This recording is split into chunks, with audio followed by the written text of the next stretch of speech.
Welcome to Spotlight. I'm your host, Amitha. Join us weekly to get inspired by guests and their success stories. The COVID-19 pandemic has taken a toll on human relations around the globe. In a multicultural country like Canada, it has led to xenophobia. And it has been shown by a study in 2020 that there's been a rise in hate crimes throughout Ontario.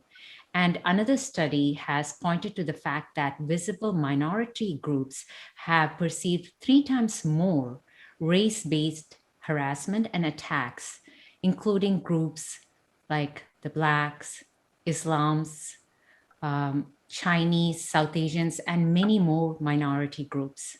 So it's a very hot topic, and we are so glad to be talking to two very important leaders from the city of Markham.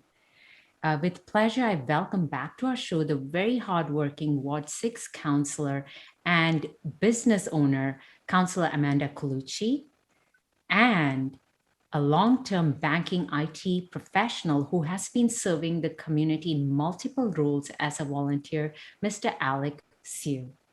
Welcome to Spotlight. Welcome. Well, thank you so much, Amitha.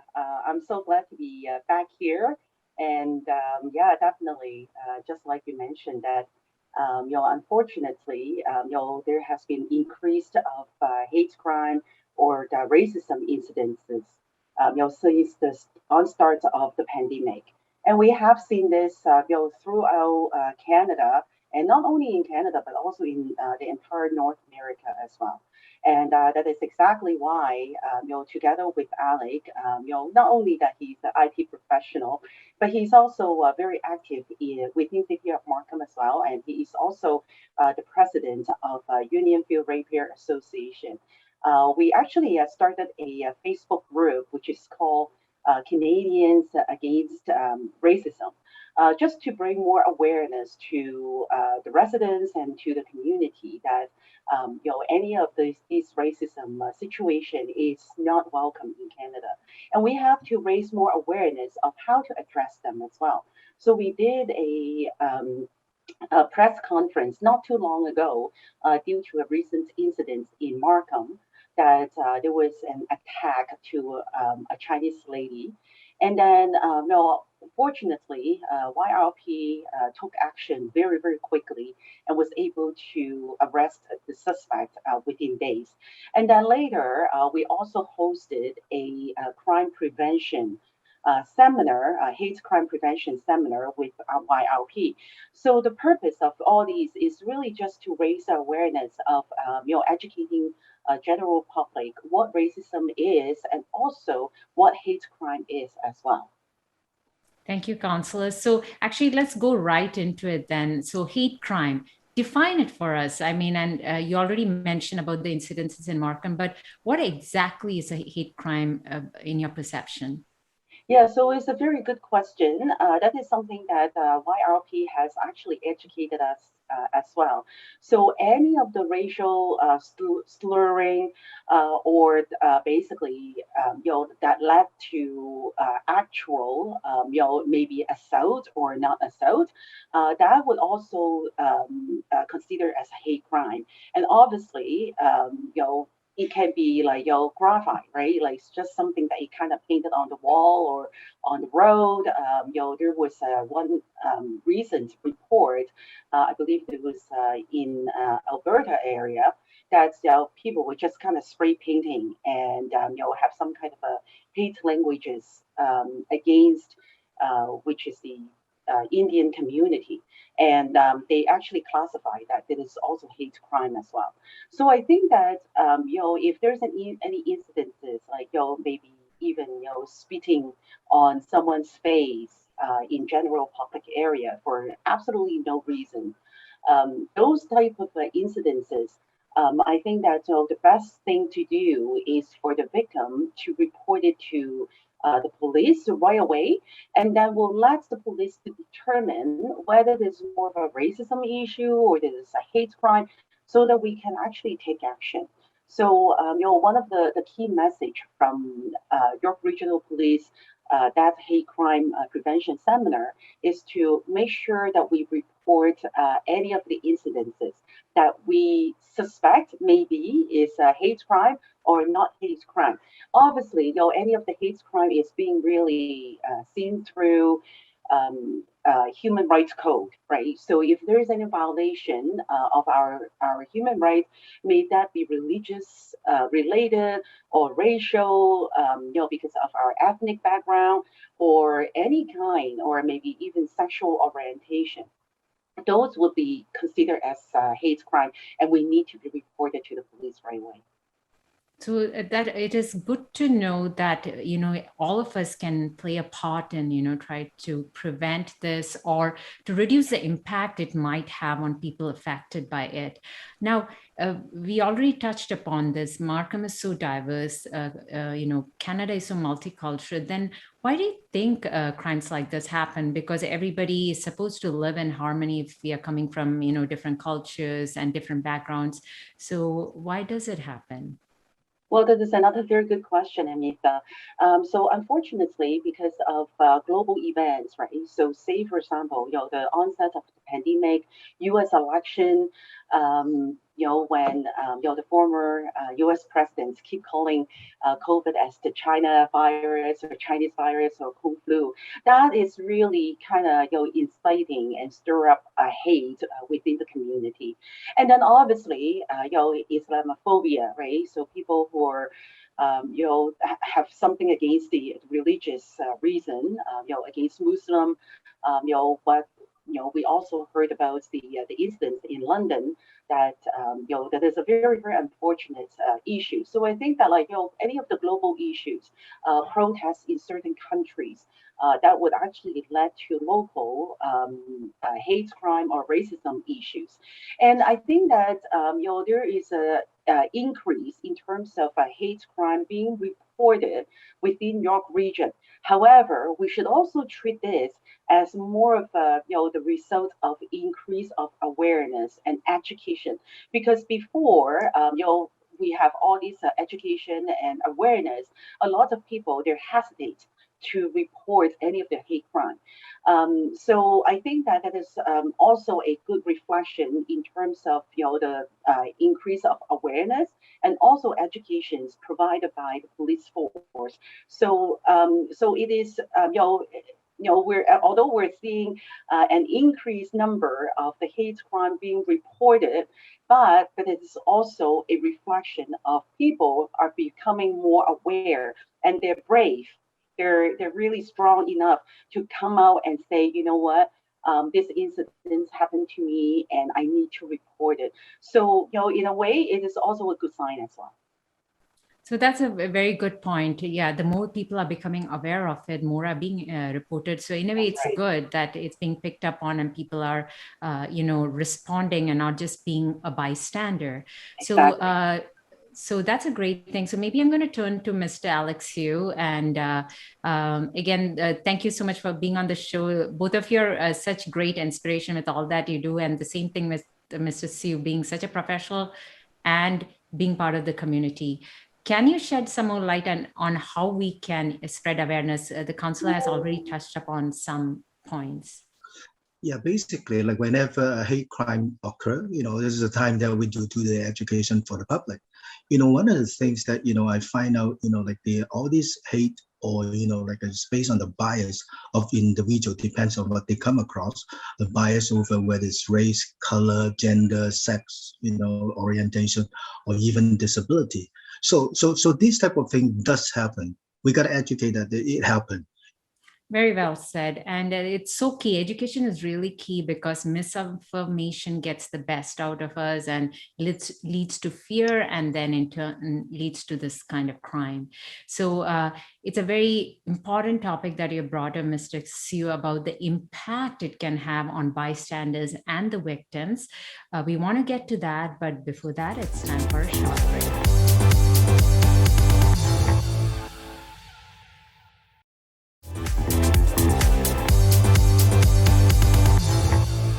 Welcome back to Spotlight. We are talking to Councillor Amanda Collucci and IT professional Mr. Alick Siu.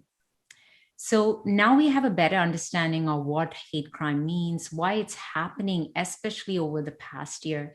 And Mr. Siu, we were just talking to you about how, we can spread awareness. And you brought up an important point about the impact this kind of crime has on both the victims and the bystanders.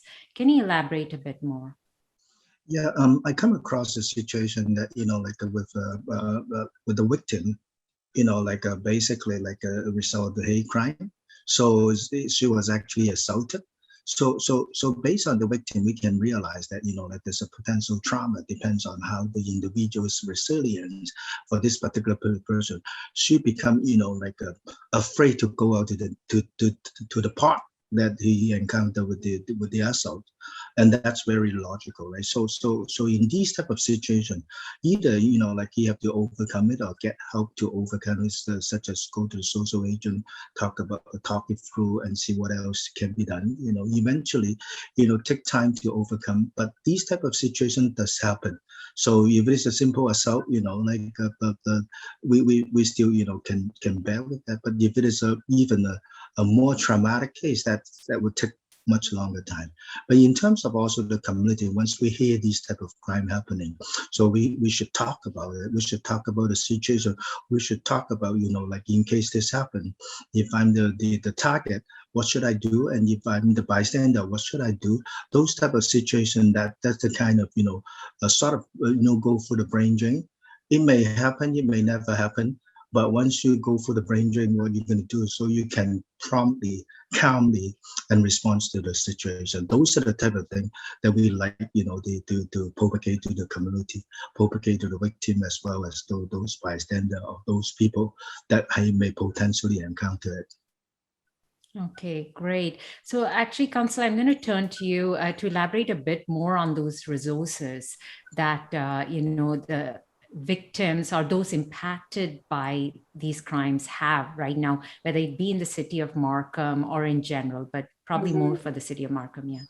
Yeah, for sure. So I would say that, like, if there's any victim face any of the hate crime issues, or maybe even witnessing any of the situation, may that be just a graffiti or anything like that, they can actually report it to York Regional Police right away, which is 1-877-354-HATE.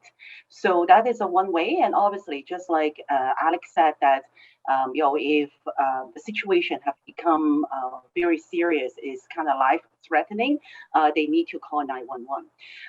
York Regional Police provide a series of hate crime prevention seminar, so that is another way for general public, and I would actually encourage general public to reach out to York Regional Police and to have those presentation done as well. So obviously, clearly, the more education that we can receive from our police force, the better. And at the same time, I think that is more importantly is that the whole community, we need to come together to combat racism and hate crime. So anyone, any religious, any ethnic groups could be a target, and we need to stand together. Which is why we had that press conference, that we had representatives from the Hindu community, from the Muslim community, from Black community, and from the Filipino community, from the Turkish community. And when you look at the recent situation that we've been hearing about the indigenous people, they face racism for over 100 years. That is also another form of things that we can actually help out, say for example Orange Shirt Day, just to remind people about how Indigenous people of Canada have been receiving or facing this type of racism, and also to them is more of a genocide issue, right? So those are the things that we can actually come together by supporting each other.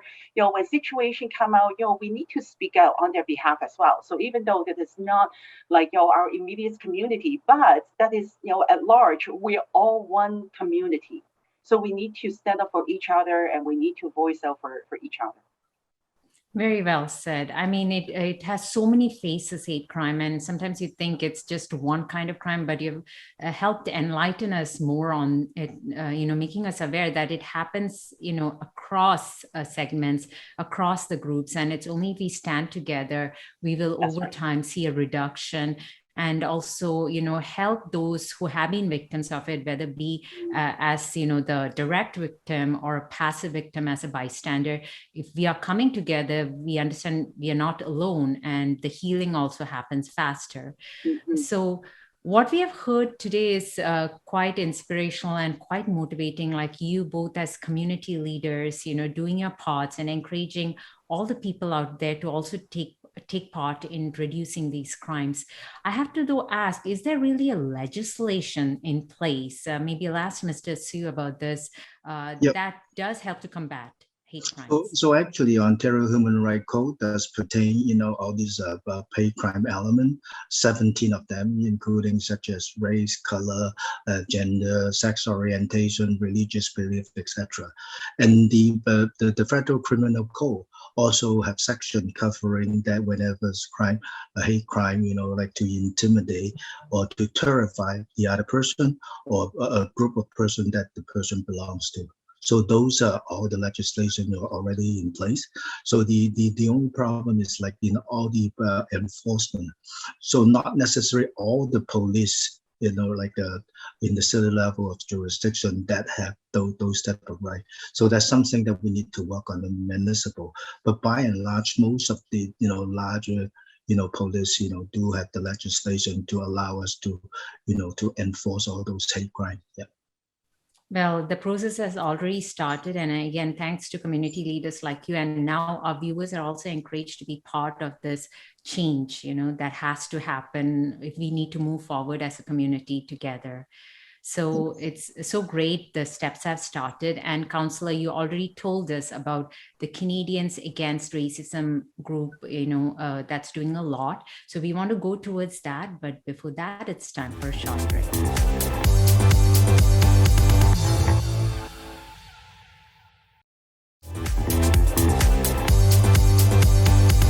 Welcome back to Spotlight. We are talking to Councillor Amanda Collucci and IT professional Mr. Alick Siu on the topic of hate crimes and how we can make a difference as a community. So, Councillor, let's come back to you now. Initially, you did mention about the Facebook group that is making a huge difference, Canadians Against Racism. Tell us a little bit more, and also tell us again about that incident that particularly took place a few weeks ago and what was done, what was the impact, and where are we going with that? Yeah, so the Facebook group is really there to help raise more awareness in terms of racism issue or hate crime issues across North America. Obviously, particularly things are happening in Canada, and that group has been helping a lot and making a great impact in terms of raising awareness and also providing educations of what is not acceptable, basically, and to condemn any of the situation arises, and more importantly, to praise any of the people of color, if they achieve any accomplishments, within North America, which is something is absolutely worth celebrating, right? At the same time, I think that it is very important for all of us, just like I mentioned before, that for all of us to really come together to face racism and to address it heads on, so that that is a very important element for all clearly, for this Facebook group. And I'm glad that Alick is also part of that group to really spearhead any of the issues that may arise, within city of Markham. To that incident, happened not too long ago. That Chinese lady was being called, names, and the suspect was telling her to go back to China. This type of languages clearly is not acceptable at all. not just in Markham, but I think that like in anywhere in North America, when we're promoting everybody should be equal, everybody is welcome in this country, that type of a language is absolutely not acceptable. But more importantly, just like YRP was saying that without the help of the community, they're not able to find this suspect within such a short period of time. So, as soon as that incident happened, Alick Siu and I hosted a press conference, and we call for the community to help come forward with any of the lead may actually lead to the arrest of or identifying the suspect. And the immediate neighborhood that they mobilized over 200 people trying to find who this person is. And that speaks volume. And that is the type of help and the togetherness of the community that we wanted to see.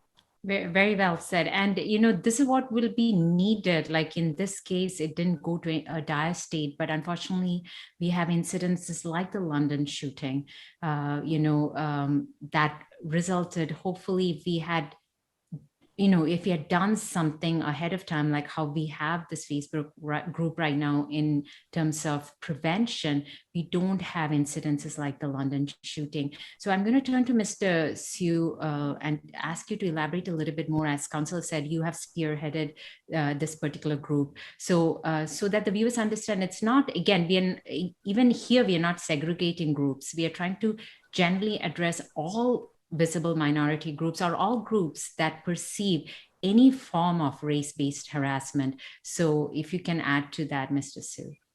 Yeah, basically, like the spearhead is Councillor Collucci, and I'm just on her wingspan. But like I think because I have a radio show, whenever these type of things happening, so we will talk about it in the radio, to make sure like that we propagate a message to the general public. So for this particular incident, so we promptly, do because we find that this is actually, a very serious issue, and without hesitation, two days we organize an event, and collect all the people that sort of involved or willing to to talk about this issue, and actually arouse the awareness of by and large in the community, and these type of things should actually happen, and so that people do aware of this incident, because the best way to remember things is by a story, by an incident, and this way we can learn, we can help each other to trying to cope with racism and trying to curb the hate type of crime. So that's why we immediately do the event, and luckily in the afternoon after the event, the guy was caught. So this is a coincidence, but by and large, because of the effort ongoing, from the incident we heard to to the event that we host, and the sort of the talk in the community that encourage more people to come forward. So these type of thing, whenever we happen, I have no hesitation to bring it forward to let the community to know about it. Yeah. That is great. So in terms of our viewers, you've already given us so many resources, how they can be part of this collective effort, especially if they think they have witnessed a hate crime. Is there some way they can be part of this collective effort before an incident even actually happens? I think one of the things, like I said before, whenever these type of situation or misbehavior does happen, or knowing that, or you're sensing it's going to happen, and one of the effort that we can do as an individual is try to de-escalate it. To de-escalate is trying to soften it or ignore it, but if the emotion is getting too tense, that basically you're a target and you're being confronted, it's no situation now, like I said, just call 911. Once we call 911, the guy may back off, things like that. So by talking, these type of situation, we prepare our brain drain, to the way how to deal with it, and talking to the community, for such an incident happen, that can also transpire the thought how people, can possibly respond to the situation as such, because it's like sometimes could happen in the blink of the second, right? little thing can, exchange in a conversation can escalate, depends on what goes on in the mind of the person. Yeah. So we may never prepare, but, whenever incident happen, so, trying to go for the brain drain so that we're better prepared. Yeah. Very well said. So definitely education and awareness is key. So if you are aware, if you do witness an incident, unfortunate incident like that, then you're at least prepared mentally. And now, thanks to Councillor Amanda Collucci and you, Mr. Alick Siu, we have resources, and you have directed our viewers who you can contact, key being if it's really bad, 911. But that's what we need to do, take action. You can be, a bystander and still take action. So that's what we have learned today. Well, Councillor Collucci and Mr. Siu, it's been a pleasure talking to the two of you today. We know better about hate crimes now. Are there any final words you have for our viewers? Maybe I'll start with the councillor. Yeah, so I would say that very important for the entire community to come together to combat racism and hate crime, because any of the situation can happen to any of our family or maybe even ourselves. The victim can be our brother, can be our sisters, can be our parents, or can be even ourselves. So I think that the community need to come together and just to really address this type of issues, and also more importantly to continue to educate. Letting those people know that this is not acceptable in any way or form. Racism is not welcome in our country, and it should not even happen in our country. And so I think that this is really my final thoughts, and also really a call to action to everyone to stand up against racism and to stand up against hate crime. Together, we will win this. Very well said. So for me, the final word is pretty straightforward. I have said it before. Basically, whenever these type of things happen, to put yourself in your picture. What happened, if this happened to you, trying to, my recommendation is trying to de-escalate. You're trying to avoid a situation, and could you not avoiding it, call 911, or any type of situation, like behavior problem, even though it's not qualified for 911, you can still report to the incident so that you can give the circumstantial information to the police, and then they can do further investigation. So do report whenever this situation happens. Thank you. So that was Councillor Amanda Collucci and Mr. Alick Siu, who has helped us today to understand hate crimes better and also understand how we can play a part in combating this very important issue. Well, that's a wrap for this week's show. Thank you for watching us. Continue to follow us on Facebook and Twitter, and write to us at spotlight@ethnicchannels.com. Until next week, this is Amitha signing off, encouraging you to be kind to each other.